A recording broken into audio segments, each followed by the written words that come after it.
kembali bersama saya, Ibu Yasinta Hua. Kali ini melalui kegiatan video pembelajaran pendidikan agama Katolik dan Budi Pekerti kelas 8, kita masuk pada bab yang kedua.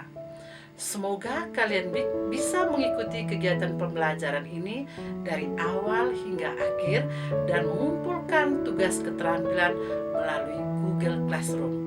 Mari kita mengikuti kegiatan pembelajaran ini dengan penuh perhatian. Anak-anak, selamat berjumpa kembali bersama saya, Ibu Yasinta Hua, dalam video pembelajaran pendidikan agama Katolik kelas 8. Pada pertemuan kali ini kita masuk materi bab kedua, yakni Yesus mewartakan kerajaan Allah. Bab 2 ini ada 3 materi, yakni pertama itu kerajaan Allah sebagai pokok pewartaan Yesus. Materi yang kedua, Yesus mewartakan kerajaan Allah melalui perumpamaan. Materi yang ketiga, Yesus mewartakan kerajaan Allah melalui mujizat. Anak-anak, kita pada kesempatan ini masuk materi pertama, yakni kerajaan Allah sebagai pokok pewartaan Yesus. Sebelum kita memulai pembelajaran, mari kita awali dengan kegiatan berdoa. Dalam nama Bapa, Putra, dan Roh Kudus. Amin. Ya Bapa, bimbinglah kami dalam pembelajaran ini, agar kami dapat menghayati karya keselamatan-Mu melalui Putra-Mu Yesus Kristus sebagai sumber keselamatan kami. Amin.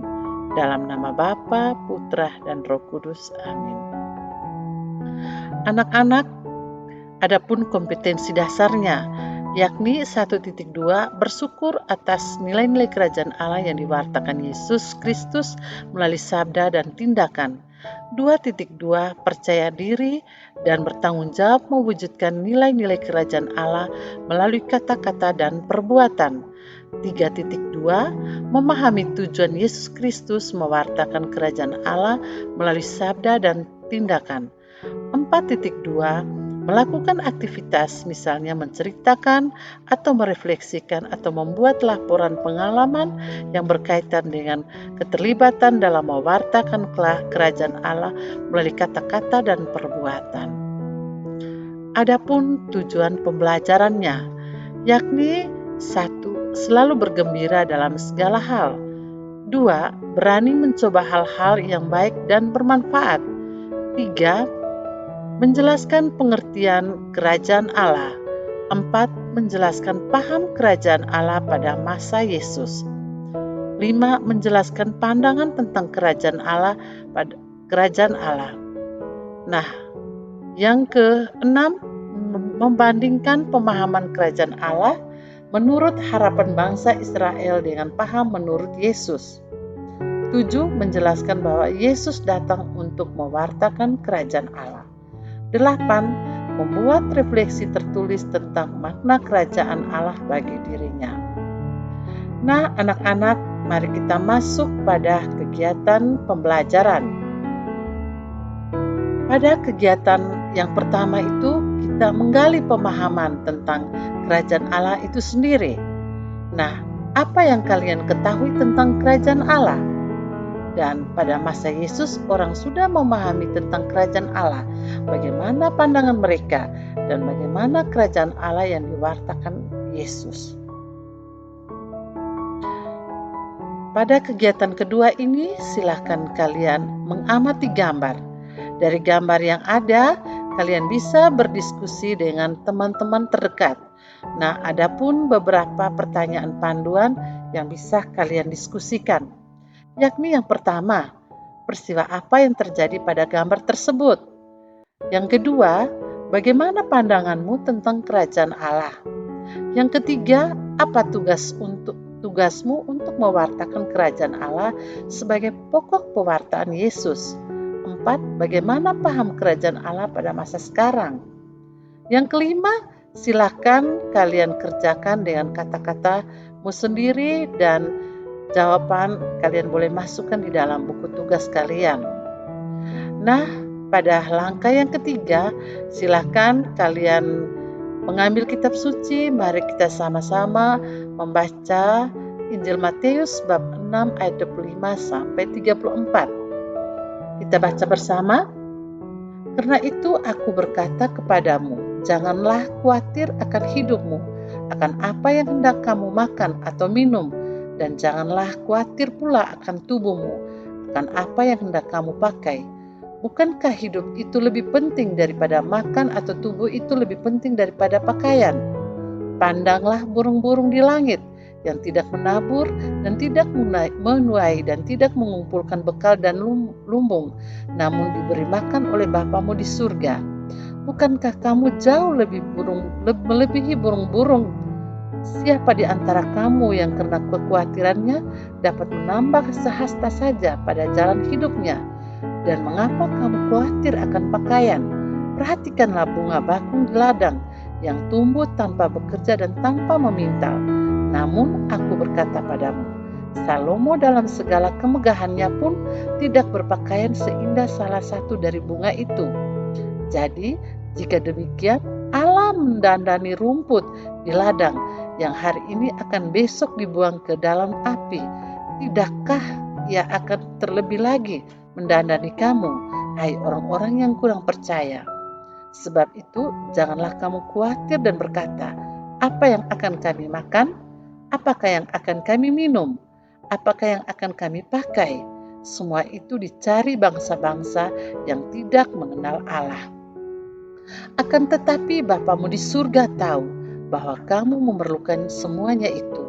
Tetapi carilah dahulu kerajaan Allah dan kebenarannya, maka semua itu akan ditambahkan kepadamu. Sebab itu jangan kamu khawatir akan hari esok, karena hari esok mempunyai kesusahannya sendiri dan kesusahan sehari cukuplah untuk sehari. Demikianlah sabda Tuhan.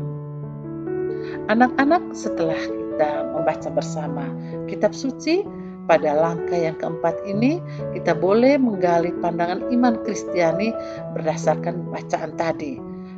Ada pertanyaan panduan yang bisa kalian diskusikan. Yang pertama, apa pesan yang disampaikan dalam kutipan tersebut?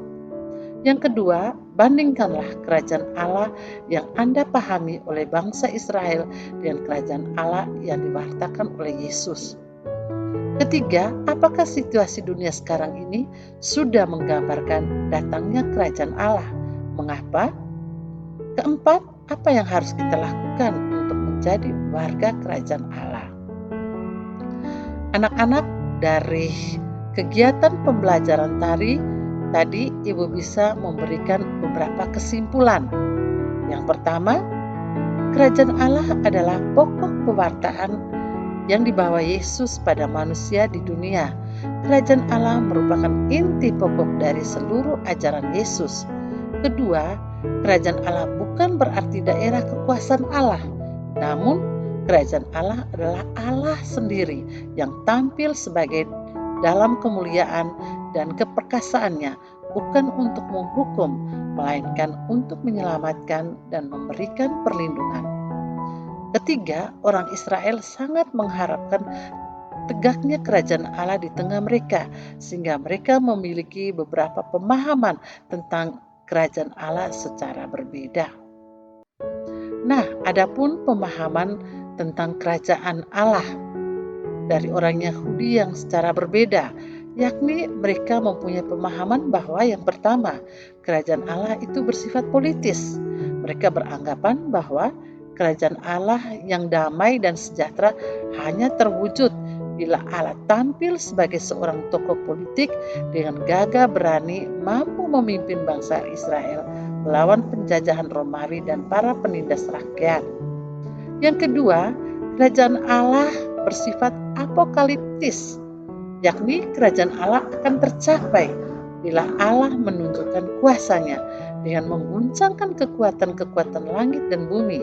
Pada saat itulah Allah akan membangkitkan suatu dunia baru, dan mereka menganggap penderitaan yang dialami bukanlah akhir segala-galanya. Kelak pada akhir zaman Allah akan menegakkan kerajaannya dan membebaskan manusia dari segala penderitaan. Dan yang ketiga, kerajaan Allah itu bersifat yuridis religius, yakni Allah sekarang sudah meraja secara hukum, sedangkan pada akhir zaman Allah menyatakan kekuasaannya sebagai raja yang datang dengan cara menghakimi sekalian bangsa. Nah, anak-anak sekalian, bagaimana dengan pemahaman kerajaan Allah pada masa Yesus itu sendiri? Yakni yang pertama, bagi Yesus kerajaan Allah adalah sangat mendesak karena kemalangan manusia yang tidak bertahan lagi. Maka belas kasih dan kerahiman Allah itu juga akan tertunda lagi. Yang kedua, pewartaan Yesus adalah kerajaan Allah. Waktunya telah genap, kerajaan Allah sudah dekat. Bandingkan dalam Injil Markus bab 1 ayat 15. Kerajaan Allah yaitu Allah yang datang sebagai raja sudah dekat. Ciri khas pewartaan Yesus ialah bahwa kedatangan Allah sebagai raja penyelamat dinyatakan akan terjadi dengan segera. Yang ketiga, kerajaan Allah adalah panggilan dan tawaran rahmat Allah, dan manusia harus menerimanya dengan sikap iman yang dinyatakan dalam perbuatan yang baik. Sebab kerajaan Allah kendati pun berarti Allah dalam kerahimannya juga merupakan kenyataan bagi manusia. Kerajaan Allah harus diwujudkan dalam kehidupan manusia. Yang keempat, Yesus hadir untuk dan bahkan menghadirkan kerajaan Allah itu sendiri. Nah, anak-anak sekalian, sebagai kesimpulan akhir dari kegiatan diskusi kalian, baik menggali pengalaman ataupun kita membaca kitab suci tadi, kita akan menyimpulkan poin penting. Kerajaan Allah belum terlaksana dengan sepenuhnya, tetapi sudah mulai nyata, sebab melalui Yesus pemerintah Allah sudah mulai menerobos masuk ke dalam dunia yang rusak ini. Sejak kedatangan Yesus, lebih-lebih sejak kebangkitannya dalam alam maut, dan sejak turunnya Roh Kudus antara orang-orang yang percaya kepadanya, Allah mulai meraja di bumi. Ia mulai meraja dengan sepenuh-penuhnya baru dalam diri Yesus, sebab hanya Dialah yang seluruhnya dirajai Allah. Tetapi mulai dari Yesus, pemerintah Allah semakin luas, sebab setiap langkah yang diambil oleh Yesus kini melalui gerejanya menawarkan keselamatan kepada mereka yang dijumpainya. Dengan demikian terbukalah bagi pemerintahan Allah di dunia ini, sehingga kita dapat pula melihat daftar peristiwa-peristiwa yang cerah yang membawa banyak harapan. Misalnya, datanglah kedamaian, sukacita, kebahagiaan, dan lain-lain. Anak-anakku sekalian, kita juga akan mendapat dari materi ini ada sebagai akhir kegiatan kalian akan mendapat tugas keterampilan yang bisa kalian buat di rumah, yakni buatlah refleksi secara tertulis tentang makna kerajaan Allah bagi dirimu. Sekian anak-anak dari penjelasan materi tadi.